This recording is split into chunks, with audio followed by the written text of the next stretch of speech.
While I was thinking that he doesn't care about me or he doesn't love me.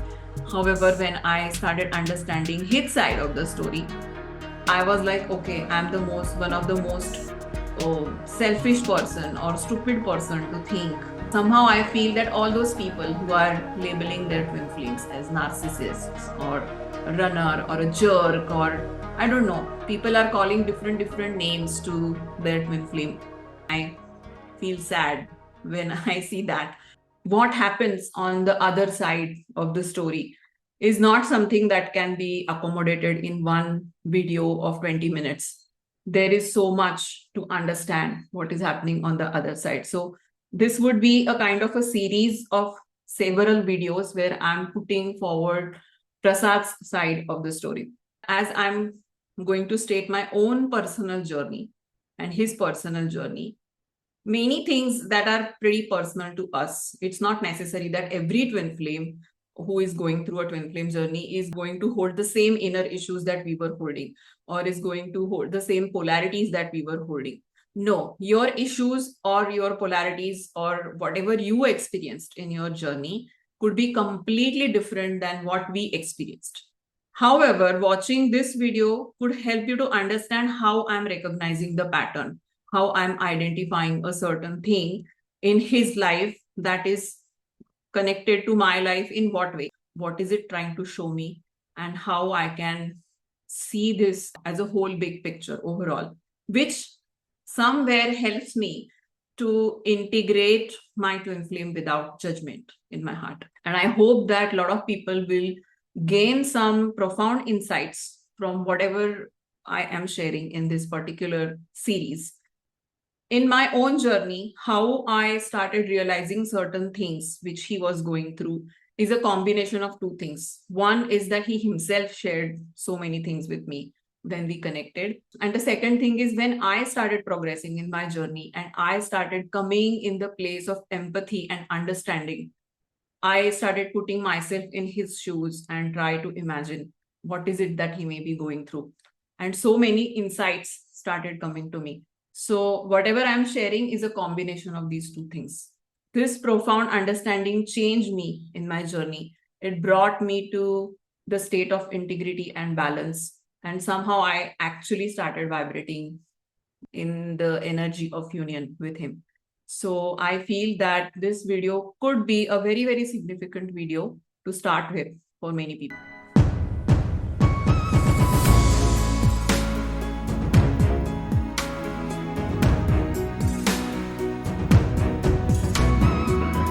Namaste everyone, welcome back to my channel Awaken with Pradnyaa.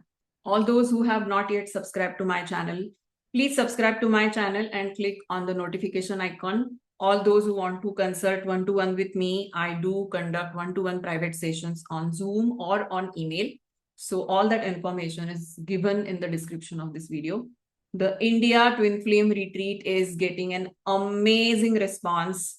Most of the spots are already gone. There are a few last 10% that is remaining. So all those who are still contemplating whether they want to come for this retreat or not, I urge them to act fast upon their decisions and set that intention and just be there. Last week when I was doing my live session, I said something that is related to my twin flame Prasad, and I said that I would someday start sharing his side of the story, what happens on the other side when that person is not exactly aware of what is happening, but on a soul level, they're aware of that journey, but they have always been running in some or the other way in the connection, which we typically would call as a matrix twin. So I want to definitely put this disclaimer that even when I have titled this video as what's happening on the runner's side, I definitely don't want to label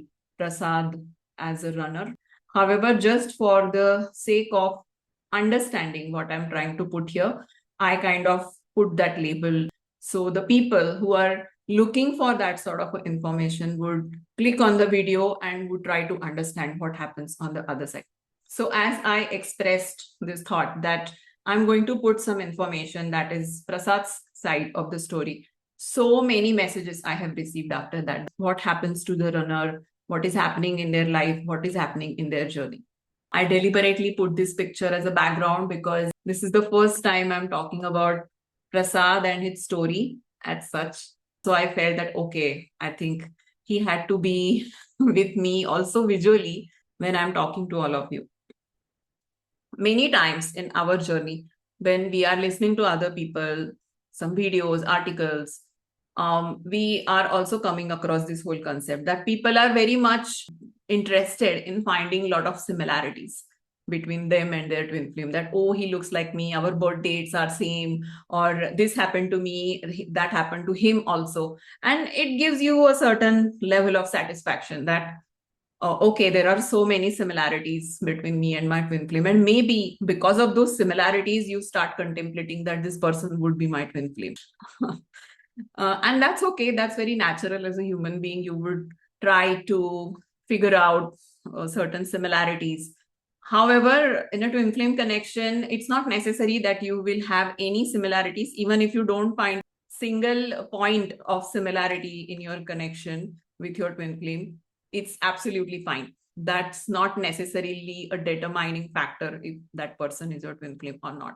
And apart from similarities, I feel that there are a lot of polarities that also exist in a twin flame connection.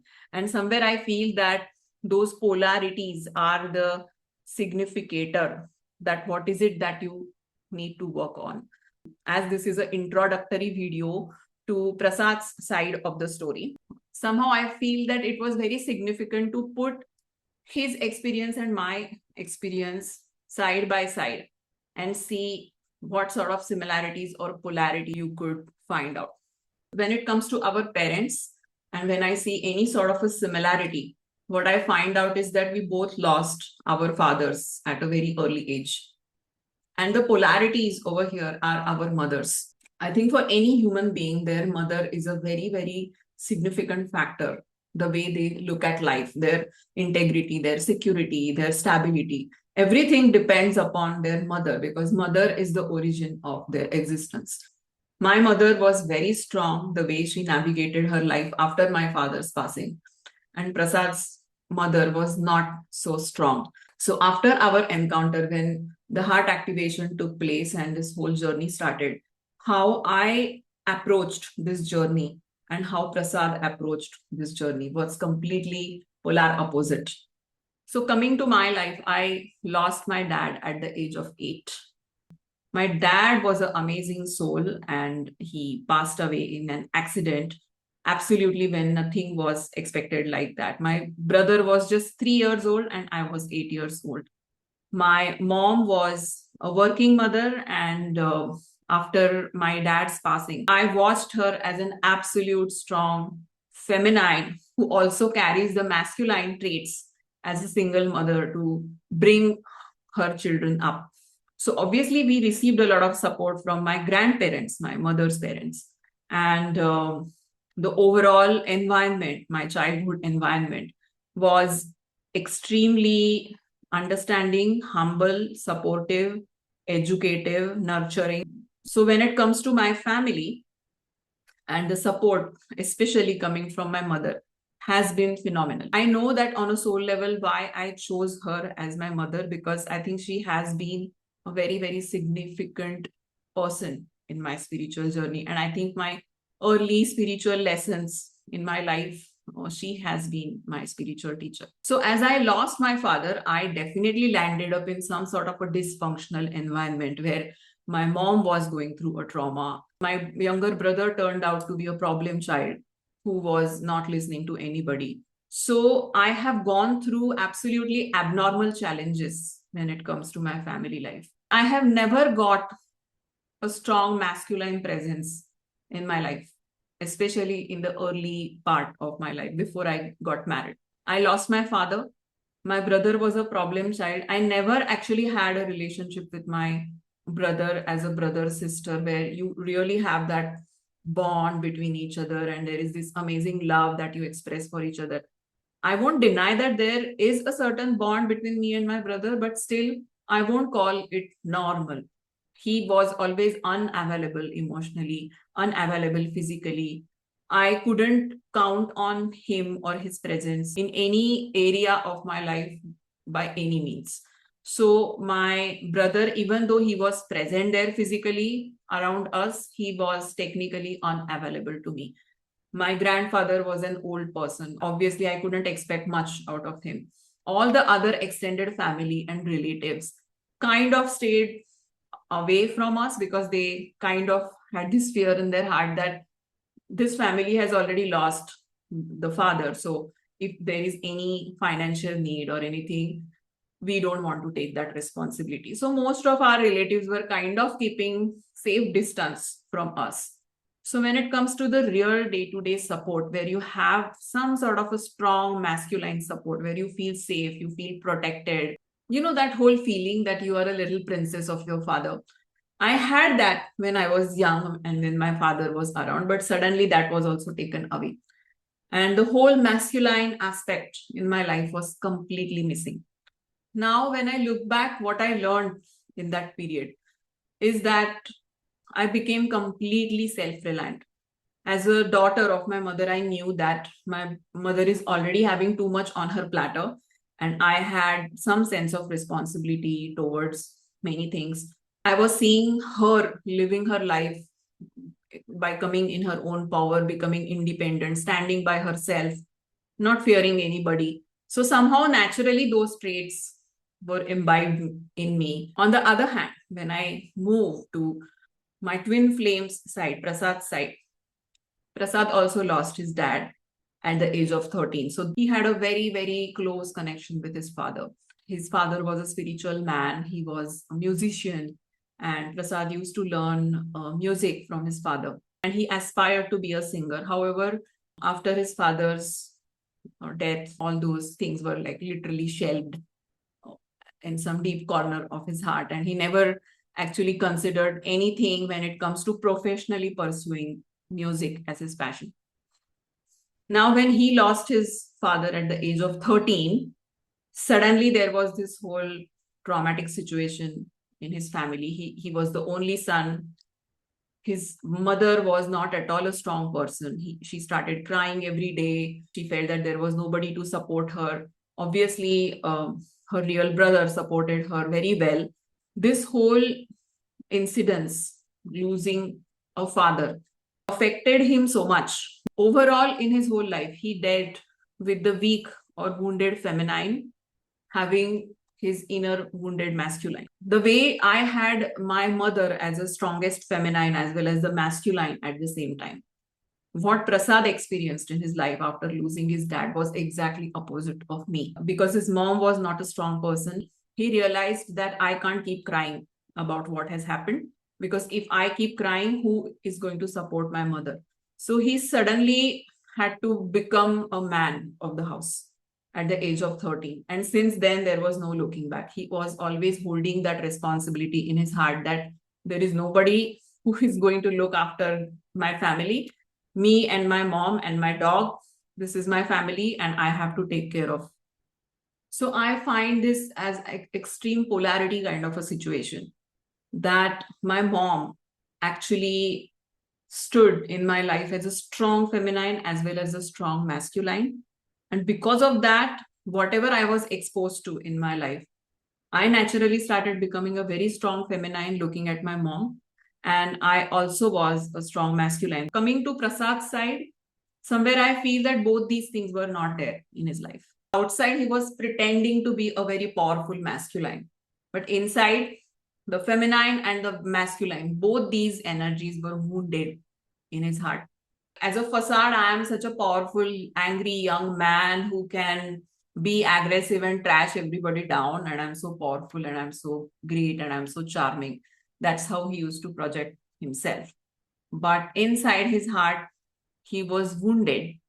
He was trying to search his own identity. I also observed that this search of finding the feminine, the divine feminine in his life has been very strong.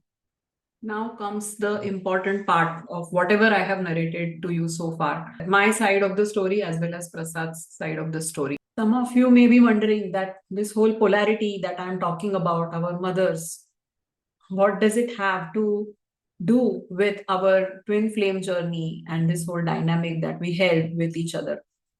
I feel it is very, very significant because this whole basis of how we approached life decided the kind of dynamic we had in this journey with each other. My mother was a very strong person.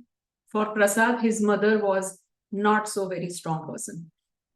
My mom nurtured the feminine in me. She nurtured and helped me to strengthen my intuition.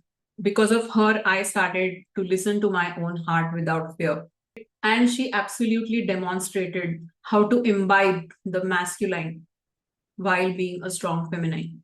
And this experience kind of set me to a place where I was a free spirit. I was not afraid to follow my heart. When it comes to Prasad's side, Prasad also became very independent because of his mom not being so strong. So his independence came. Eventually, he became independent, but he was exposed to that independency through a negative situation. He had to become independent. It was a matter of survival. And this particular experience kind of binded him down into some sort of limitations. He started putting himself in the last as a priority and looking after everything else that comes in his way, making his family as a priority. On my side, as a result, my heart was completely open and I was unafraid to stand by my own truth. When it comes to Prasad, he was hesitating to open his heart fully. He kind of had to shun away from his dreams. Since our encounter, I have been always wanting to accept this connection. I wholeheartedly pursued this connection. I believed in this connection.